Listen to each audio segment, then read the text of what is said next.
We're at the point right now at Experiment 27 where we've gone through a lot of salespeople. We've added 4 to the team and we're about to hire 2 more.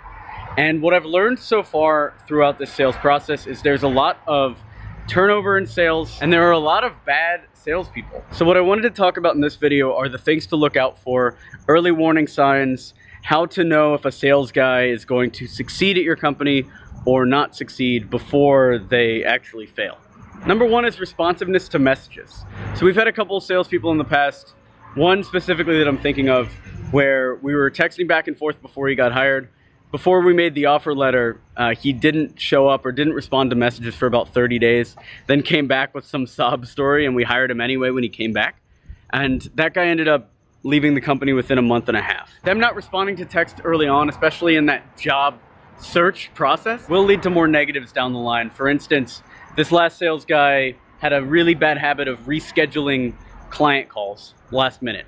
So he would have his whole calendar filled and then he'd have to reschedule those calls. And of course, whenever you reschedule a client call, there's that chance that they won't reschedule on the calendar and you'll have lost that deal. Red flag number 2 with salesperson is them wanting to run the calls super early in the process, meaning they want to push you off the call. We've had a couple sales guys that were extremely entrepreneurial, which is great. It's something we hire for at Experiment 27, right? People that want to run their own business someday, people that want to run their own plan, make their own process. But the red flag here is when somebody hasn't really read the sales manuals or has only read the manuals and hasn't really been on too many calls with the founders and then wants to take the reins themselves. It's great that they feel that way, but I still make sure that either me or Robert are on sales calls, at least for even the first few months. I used to think it was the first couple days or even the first couple weeks we had to be on the calls.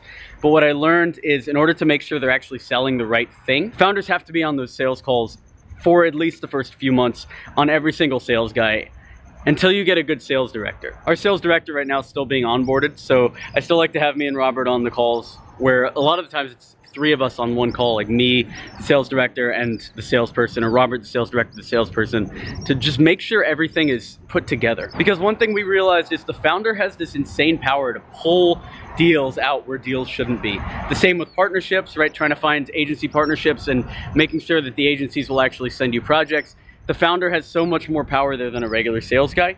I think it's because the founder understands the struggle to actually get to a place and is not gonna just come up with some random pitch and just try to get that instant dollar, right? The founder's gonna be thinking about, what is this client gonna look like in 6 months, right? How unhappy are they gonna be if what I'm telling them is not true? Which actually brings us to the 3rd and final red flag, which is the sales guy is not selling the right product.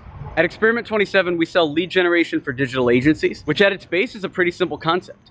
We find people that are interested in mobile app development projects or branding projects or advertising projects, and we send them over to our clients.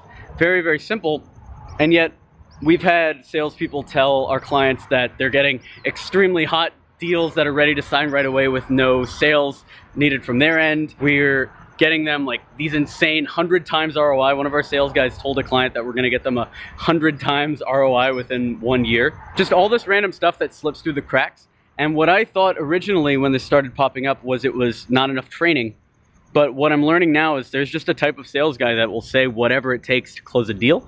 And those are not the type of salespeople that we want on our team, and probably not the type that you want on your team, because it leads to a lot of churn issues later on and a lot of refunds. And the way that we combat that is recording sales calls.